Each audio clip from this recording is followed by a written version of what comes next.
Hi everyone, Priya this side and thank you so much my juniors इतना support देने के लिए because we are the family of 700 plus. मैंने ये कभी नहीं सोचा था कि ये इतना जल्दी अचीव हो जाएगा और ये सारी चीज़ें आपकी वजह से हुई हैं। तो थैंक यू सो मच इतना सपोर्ट करने के लिए। अब ये मेरी रिस्पॉन्सिबिलिटी है कि मैं आपको अच्छा से अच्छा कंटेंट दूँ जिससे आपकी प्रिपरेशन में आपको थोड़ी सी हेल्प हो सके इसके थ्रू। तो अब आते हैं, जब हम प्रिपरेशन करते हैं तो हमारे दिमाग में एक दो बार ये चीज़ें ज़रूर आती हैं कि क्या महा रिवीजन करना वर्थ इट है, क्या वन शॉट देखना वर्थ इट है। तो ये सारे क्वेश्चन का आंसर मैं वीडियो के लास्ट में दूंगी, बट अकॉर्डिंग टू थंबनेल आपने देखा कि 70 to 75% question in NEET 2024 directly comes from महा रिवीजन।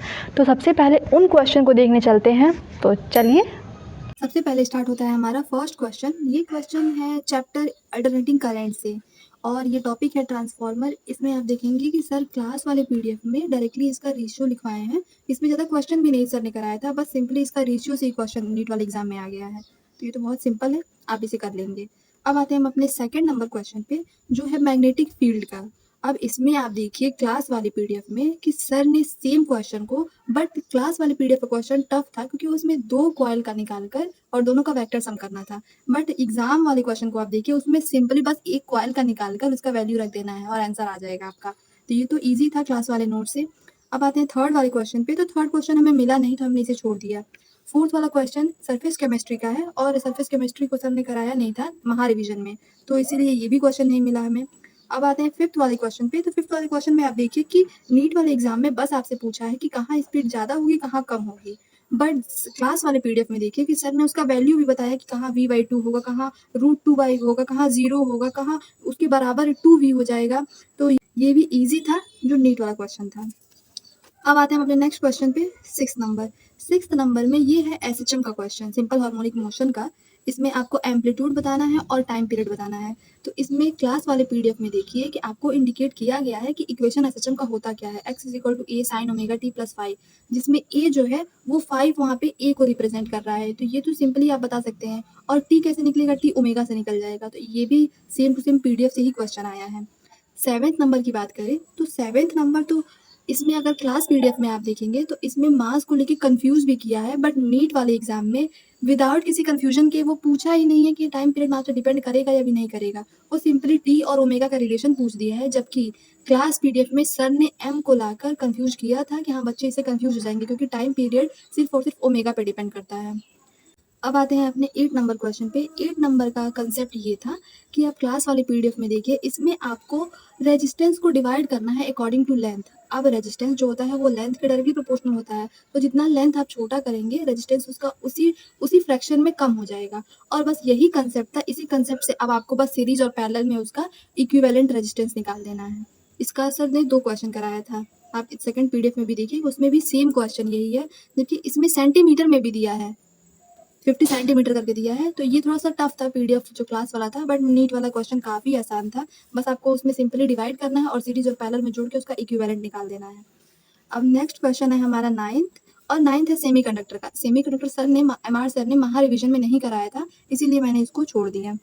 अब आते हैं 10th नंबर क्वेश्चन पे। 10th नंबर क्वेश्चन ये है कि इसमें डायमेंशन लेस क्वांटिटी पूछ रहा है। और जब मैं 10th वाला क्वेश्चन अटेम्प्ट कर रही थी नीट वाले दिन, तब मेरे दिमाग में वो पीडीएफ ही क्लिक कर गया सर का। सर ने जहाँ एक ही जगह सारे डायमेंशन लेस क्वांटिटी के बारे में लिखवाया था, तो ये भी महा रिवीजन से मेरा रिवाइज हो गया था, क्योंकि दिमाग में क्लिक कर गया था कि हाँ ये भी टॉपिक देखना है हमको। हो सकता है अगर मैंने महा रिवीजन नहीं किया होता तो ये टॉपिक हमको भूल जाता इसको, क्योंकि ये हमें लगता है कि ये ईजी है यूनिट एंड डायमेंशन का, तो ये हम ईजिली कर सकते हैं। तो ये रहा। अब आते हैं हम अपने 11th नंबर क्वेश्चन पे। ये है, इसमें बेसिकली एग्जैक्ट क्वेश्चन तो नहीं है ये जो सर ने पीडीएफ में बताया है, क्योंकि पीडीएफ में इलेक्ट्रिक फील्ड के बारे में है, और जो नीट वाले एग्जाम का पेपर है इसमें आपको पोटेंशियल डिफरेंस के बारे में पूछा है। पर जब सर क्लास में इसे करा रहे थे तो वो एक इस बात का डिस्कशन किए थे कि हाँ अगर इलेक्ट्रिक फील्ड स्फेरिकल का अंदर 0 होता है और पोटेंशियल सेंटर से लेके उसके सरफेस तक सेम होता है, जिसकी वजह से इसका पोटेंशियल डिफरेंस जो हो जाएगा वो 0 हो जाएगा। बट क्लास वाले पीडीएफ में इलेक्ट्रिक फील्ड के बारे में बताया गया है और इसमें पोटेंशियल डिफरेंस बताना है। बट ये question most of the student का इसलिए गलत हुआ था क्योंकि वो पोटेंशियल डिफरेंस ना पढ़ के इसे पोटेंशियल पढ़े थे और वो पोटेंशियल का वैल्यू फाइंड करके क्वेश्चन सॉल्व किए थे। तो ये सब चीज़ें थोड़ी-सी आपको एग्ज़ाम में ध्यान देनी पड़ती है और यही सब वो पॉइंट होता है जहाँ पे आपको आता हुआ क्वेश्चन भी गलत हो जाएगा आपसे। यही तो हमारा उस दिन चैलेंज होता है कि हमें छोटी-छोटी बातों को पकड़ना है, हमें सब कांसेप्ट आता है, बस हमको उस दिन अप्लाई करने आना चाहिए। क्वेश्चन को सही से पढ़ना चाहिए कि हाँ, हम हर क्वेश्चन को उसमें क्या पूछा है उसको समझ पाएँ। तो अब चलते हैं अपने 12th नंबर क्वेश्चन पे। 12th नंबर क्वेश्चन है मैग्नेटिज्म एंड मैटर का। इसमें अगर आप क्लास वाले पीडीएफ में देखेंगे तो सर ने एक टेबल बनवाया है। अगर जिसने इस टेबल को थोड़ा-सा भी अलर्टनेस से देखा होगा, तो वो उस क्वेश्चन को बिल्कुल ईज़िली तरीके से बना लेगा। अब 13 नंबर जो क्वेश्चन आता है ये एटम चैप्टर का है और इसमें N1 N2 ये सब तो हम लोग केमिस्ट्री में भी पढ़ते हैं, कैसे इसका वेवलेंथ निकाल लेते हैं N1 N2 करके। तो ये आप बिल्कुल ईज़िली निकाल सकते हैं 1 by lambda is equal to R 1 by N1 minus 1 by N2 के फॉर्मूले से। आप सबने इस फॉर्मूले को केमिस्ट्री में भी पढ़ा होगा और बहुत ईज़िली आप इसे कर लेंगे। अब आते हैं हम अपने नेक्स्ट क्वेश्चन पे 14 नंबर क्वेश्चन तो काफ़ी कंट्रोवर्शियल था इस बार कि न्यू एनसीईआरटी को फॉलो करें या ओल्ड एनसीईआरटी को फॉलो करें, तो इसीलिए मैंने इस क्वेश्चन को नहीं लिया। अब आते हैं हम अपने 15 नंबर क्वेश्चन पे। 15 नंबर क्वेश्चन में देखिए सर ने इसको क्लास में इससे रिलेटेड 2 कराया था, वैसे तो 3 कराया था क्वेश्चन, मैंने एक क्वेश्चन को नहीं ऐड किया और जब सर इसको बता रहे थे क्वेश्चन को तो काफ़ी ऑप्शन अगर आपने इसके ऑप्शन को पढ़े होंगे दोनों क्वेश्चन के ऑप्शंस को, तो आप नीट वाले क्वेश्चन का आंसर बड़ा ईज़िली निकाल सकते हैं। और इसमें आपको एक और क्वेश्चन था उसमें इसको सर ने और डिटेल में बताया था। तो ये भी आप देखिए कि ये सारे क्वेश्चन कहीं न कहीं एमआर सर के पीडीएफ से ही आए हैं और ये डायरेक्ट क्वेश्चन है, इसमें बहुत चेंज नहीं हुआ है। अब आते हैं हम अपने 16 नंबर क्वेश्चन पे। 16 नंबर क्वेश्चन देखिए कि इसका अगर आप पीडीएफ देखेंगे तो उसमें सर ने बताया कि डी ब्रॉगली वेवलेंथ और काइनेटिक एनर्जी का ग्राफ कैसा होगा। अगर यही ग्राफ सिंपली पूछता तो इसका ग्राफ कुछ और बनता, लेकिन इसमें 1 अपॉन लैम्ब्डा स्क्वायर पूछ दिया है। उसका आप सेकंड पीडीएफ में देखिए कि सेकंड पीडीएफ में भी करके बताया कि लैम्ब्डा अगर पी से होगा तो ऐसा ग्राफ होगा, लैम्ब्डा का 1 बाई पी से कैसा ग्राफ होगा। तो ये चीज़ें आपको थोड़ी-सी रखनी पड़ेगी याद, ऐसा नहीं कि सिर्फ आप नोट्स उठा के बस वही छाप दिए कि हाँ, सर ने बताया था कि ये हाइपरबोला होगा तो वो हाइपरबोला है। आप क्वेश्चन को पढ़िए कि उसमें 1 अपॉन लैम्ब्डा स्क्वायर दिया है, लैम्ब्डा स्क्वायर का ग्राफ नहीं है ये। तो इसमें भी मोस्ट ऑफ द स्टूडेंट का क्वेश्चन गलत हुआ था सिर्फ इसी कंफ्यूजन की वजह से कि वो जब टिक कर रहे थे तो उनके दिमाग में लैम्ब्डा स्क्वायर और ई का ग्राफ चल रहा था, जबकि क्वेश्चन में 1 अपॉन लैम्ब्डा स्क्वायर और ई का ग्राफ पूछा था। ठीक है?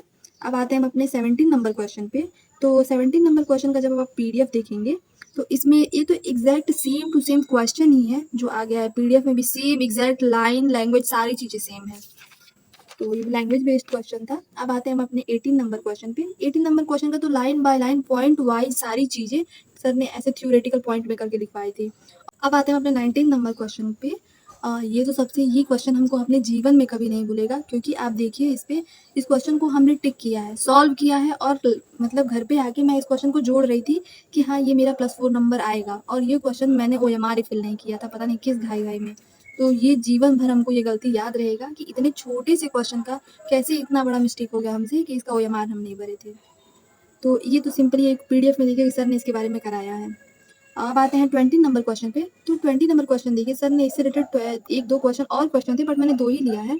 इसमें नीट वाले एग्जाम में देखिए तो इसमें सिर्फ आपको इक्विवेलेंट कैपेसिटर पूछा है, जबकि सर ने क्लास में इक्विवेलेंट कैपेसिटर निकाल के उसका पोटेंशियल, उसका चार्ज, सारी चीज़ें कैलकुलेट करना सिखाया था। तो उसके कंपेयर में तो इक्विवेलेंट कैपेसिटर निकालना काफ़ी ईज़ी था और जल्दी से ये क्वेश्चन सॉल्व भी हो गया था। अब आते हैं हम अपने 21 नंबर क्वेश्चन पे। 21 नंबर एग्जैक्टली मुझे नहीं मिला इसलिए मैंने इसे छोड़ दिया। अगर 22 नंबर की बात करें तो 22 नंबर आप ये कह सकते हैं कि थोड़ा-सा उससे पीडीएफ वाले क्वेश्चन से नीट वाला पेपर थोड़ा-सा डिफिकल्ट, बट इसका स्टोरी हम बता रहे हैं कि इस क्वेश्चन को हम कैसे अटेम्प्ट कर लिए थे, क्योंकि ये पीडीएफ में ये वाला क्वेश्चन था कि येलो लाइट का। बट जिस दिन हम ये पढ़े थे उसी के अगले दिन जब हम टेस्ट दिए तो टेस्ट में मेरा सेम एग्जैक्ट जो नीट वाला क्वेश्चन है कि अगर हम उसको व्हाइट लाइट से रिप्लेस करते हैं, एग्जैक्टली पूरा ऑप्शन भी यही, क्वेश्चन भी यही मेरे नीट वाले एग्जाम में आया था और मैंने इसे अटेम्प्ट किया था और उस समय मेरा गलत हुआ था टेस्ट में और उस टेस्ट में गलत होने की वजह से मेरा इसमें सही हो गया। आप इसे सोच सकते हैं कि एक टेस्ट का कितना इंपॉर्टेंस होता है आपके नीट के एग्जाम के दिन, क्योंकि कई क्वेश्चन ऐसे होते हैं कि जो आप टेस्ट में गलत करते हैं और वही क्वेश्चन जब नीट में आता है तो आपका वो क्वेश्चन कभी गलत नहीं हो सकता क्योंकि आपने ऑलरेडी एक बार उसे गलत कर दिया है टेस्ट में। ठीक है, तो आपका टाइम ज़्यादा वेस्ट नहीं करते हैं, चलते हैं अपने नेक्स्ट क्वेश्चन पे, 23 नंबर क्वेश्चन पे। ये लॉज ऑफ मोशन का क्वेश्चन है और अगर आप इस चैप्टर को पढ़ते हैं तो ये क्वेश्चन करना तो कंपल्सरी ही होता है और ये आई थिंक सभी लोग इस क्वेश्चन को सॉल्व किए ही होंगे। अब आता है हमारा 24 नंबर क्वेश्चन। इसमें जैसे इसमें वर्क डन पूछा था, जैसे वर्क डन सुन के मेरे दिमाग में तुरंत फार्मूला क्लिक किया और मैं उसे फार्मूले पे अब पेन रख रही थी सॉल्व करने के लिए, फिर तुरंत याद आया कि नहीं ये इस W इज इक्वल टू ये वाला फार्मूला लगेगा V2/V1, दोनों वॉल्यूम सेम है, वॉल्यूम का चेंज ही नहीं हुआ, यानी कि लॉग की वैल्यू 1 हो जाएगी और लॉग 1 की वैल्यू 0, यानी कि वर्क डन 0 हो जाएगा। तो ये सारी चीज़ें होती हैं और सोचिए अगर वो चीज़ तुरंत मेरे दिमाग में क्लिक नहीं की होती तो मैं उसको 2-3 मिनट लगा के उस क्वेश्चन को सॉल्व करती, और ये मेरा गारंटी है कि जो सॉल्व करके आंसर आता वो ऑप्शन 1 इस क्वेश्चन में दिया है, और गलती से मैं उसे टिक करती और वो क्वेश्चन मेरा वहीं गलत हो जाता। तो यही सारी चीज़ें होती हैं जो आपको एग्ज़ाम वाले दिन अच्छे से सोचनी होती है हर एक क्वेश्चन को अटेम्प्ट करते हुए। अब आते हैं हम अपने 25 नंबर क्वेश्चन पे। 25 नंबर वाला क्वेश्चन सिंपली आपको डेल्टा L निकालना था, जो आप इस फॉर्मूले से निकाल सकते हैं। 26 वाला क्वेश्चन फिर हमें मिला नहीं तो मैंने इसे छोड़ दिया। 27 नंबर क्वेश्चन पे आते हैं। इसमें जो V का फॉर्मूला है ये परफेक्टली इनइलास्टिक कोलिजन का वो क्वेश्चन था। तो इसमें जो V का फॉर्मूला है m1 u1 plus m2 u2 upon में m1 प्लस m2, ये वाला फॉर्मूला आप इजीली लगा के इसे सॉल्व कर सकते हैं। अब आता है हमारा 28 नंबर क्वेश्चन। 28 नंबर क्वेश्चन को आप अगर क्लास पीडीएफ में देखेंगे तो ये सोलर सेल है। सोलर सेल के बारे में बताया है कि इसका ग्राफ किस क्वाड्रेंट में होगा और ये क्या होता है, पीएन जंक्शन सोलर सेल होता है। ये यहाँ पे ट्रांजिस्टर नहीं होता है, डायोड होता है। तो ये भी पीडीएफ में आप इजीली देख सकते हैं। 29 नंबर क्वेश्चन नहीं मिला तो इसीलिए मैंने इसे छोड़ दिया। अब आते हैं हम 30 नंबर क्वेश्चन पे। 30 नंबर पे सिंपली आपको फॉर्मूला अप्लाई करना है, जो फॉर्मूला सर ने इसमें यूज़ किया है उसी फॉर्मूले से आप इसको निकाल सकते हैं। फॉर्मूला बेस्ड क्वेश्चन है ये। अब आते हैं 31 नंबर क्वेश्चन। 31 में क्या है, आपको डिस्प्लेसमेंट दिया है, डिस्प्लेसमेंट को आपको डिफरेंशिएट करके वेलोसिटी निकालनी है, फोर्स दिया है तो पावर आप इजीली कैलकुलेट कर सकते हैं। 32 नंबर क्वेश्चन है वर्नियर कैलिपर का। इसमें सर ने क्लास पीडीएफ में आप देखेंगे तो दो क्वेश्चन कराए हैं, एग्जैक्टली वही क्वेश्चन ही है, तो इसे भी आप बहुत ईजी तरीके से कर सकते हैं।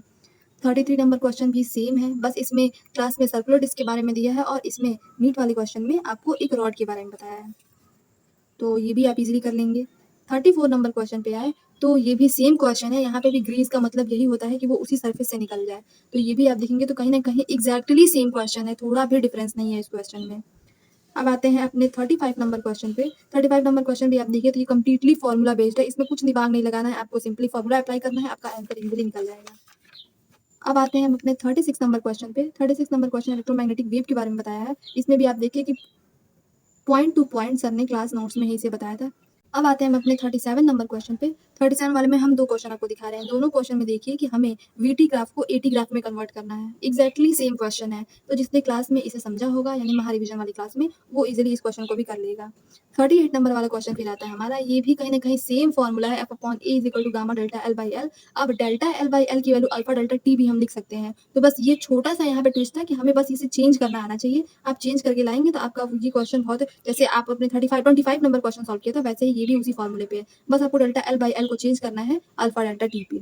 अब आते हैं हम अपने 39 नंबर क्वेश्चन पे। 39 नंबर क्वेश्चन में आप बताना है, इस क्वेश्चन में मास को देके कंफ्यूज किया था नीट वाले एग्जाम में कि बच्चे इसे कंफ्यूज जाएंगे, बिकॉज ये सिंपल पेंडुलम है और सिंपल पेंडुलम कभी भी मास पे डिपेंड नहीं करता है। इसका फॉर्मूला होता है T is equal to 2 pi root L by G. अब आते हैं हम अपने 41 नंबर क्वेश्चन पे, जिसमें क्लास पीडीएफ में सर ने ए और बी का वैल्यू निकाल के बताया है। अब इसमें करना क्या है कि आपको नीट वाले में थोड़ा सा टाइम लगेगा, क्योंकि इसमें ए टी अपॉन बीटा करके ऐसे अल्फा टी अपॉन बीटा करके इसे सॉल्व करना पड़ेगा। 43 नंबर तो एग्जैक्ट सेम क्वेश्चन है, फर्स्ट एंड सेकंड पीडीएफ देखिए दोनों पे सेम क्वेश्चन है और वही क्वेश्चन आया भी है 43 नंबर। 44 नंबर आते हैं। 44 नंबर में डेटा भी चेंज नहीं है, डेटा भी सारा सेम है, एग्जैक्टली डेटा सेम है। आप उसका आंसर देखिए तो जिसने अगर आंसर भी याद किया होगा वो इजीली तुरंत 1 सेकंड में इस क्वेश्चन को सॉल्व करेगा। 5GMM/6R, ये डेटा भी इसका सेम है। अब आता है हमारा 46 नंबर क्वेश्चन। 45 मिला नहीं इसीलिए हमने इसे छोड़ दिया। 46 पे आते हैं। इसमें आपको P2 P1 का कंपैरिजन करके सर ने बताया है और इजीली आप कर लेंगे, क्योंकि ग्राफ हम यूनिट एंड डायमेंशन वाले, मतलब जब हम बेसिक मैथ पढ़ते हैं तभी भी हम ग्राफ पढ़ते हैं और जब हम थर्मो पढ़ते हैं तभी भी सर ने ग्राफ को काफी अच्छे से बताया था। तो ये ग्राफ वाला क्वेश्चन हो गया। अब आते हैं हम अपने 47 नंबर वाले क्वेश्चन पे। 47 नंबर में भी देखिए कि time taken to boil the water through heater coil के बारे में दिया है, सीरीज में दिया और पैरेलल में दिया है, कितना टाइम लगेगा। और सिंपल ये इसमें इसका रेशियो पूछा है कि हाँ पहले हम सीरीज में कनेक्ट कर रहे हैं और फिर पैरेलल में कनेक्ट कर रहे हैं, तो उसका पावर आउटपुट का रेशियो क्या होगा।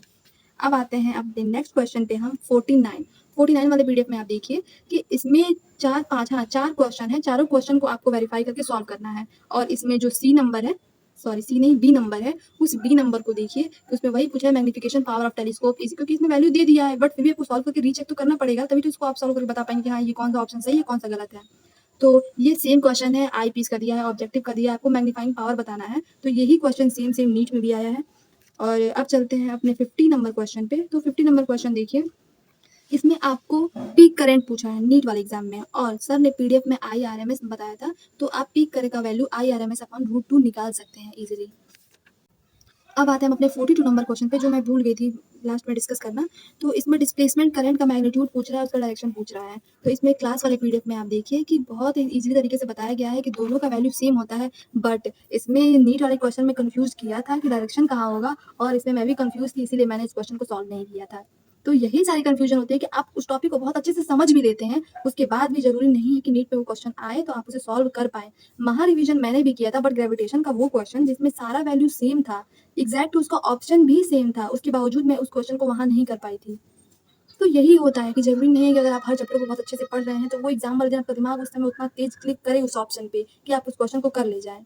इन सारे क्वेश्चंस को देख के आपके दिमाग में ये ज़रूर आया होगा कि हम सिर्फ महा रिवीजन से 120 प्लस स्कोर कर सकते हैं, बट आप गलत हैं। सिर्फ महा रिवीजन से आप 60 प्लस भी स्कोर कर पाएँ, ये भी बहुत बड़ी बात है, क्योंकि एग्ज़ाम वाले दिन इतना हाई प्रेशर होता है एक स्टूडेंट के ऊपर, क्योंकि टाइम लिमिट होता है। आप जो सिर्फ महा रिवीजन करके अगर जा रहे हैं तो उस टाइम जब आपके सामने एक क्वेश्चन आएगा तो आप उस क्वेश्चन को सोचेंगे कि सर ने इसको कैसे किया था, उसका मेथड याद करेंगे, उसका जो थ्योरी था, फॉर्मूला था, वो सारी चीज़ें आप एग्ज़ाम में रिकॉल करने की कोशिश करेंगे। बट नीट वाले दिन इतना टाइम ही नहीं होता आपके पास कि आप इतना समय लगा के ये सारी चीज़ें करें। उस दिन आपके साथ बस ये होता है कि क्वेश्चन दिखा, आपके सबकॉन्शियस ब्रेन में जो फॉर्मूला, थ्योरी, जो भी मेथड है वो क्लिक करेगा, आपका ब्रेन उस पर काम करेगा, आपका हाथ मूव करेगा और वो चीज़ एग्जाम्पल, वो क्वेश्चन सारे होते जाएंगे। और ये सारी चीज़ें आपको खूब ढेरों सारे क्वेश्चन सॉल्व करने से आते हैं।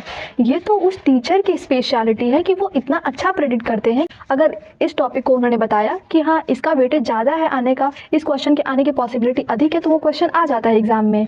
तो ये उन स्टूडेंट के लिए हेल्पफुल है जिन्होंने थ्रू आउट ईयर अच्छे से क्लासेस ली हो, टेस्ट दिया हो, खूब ढेरों क्वेश्चंस लगाए हो।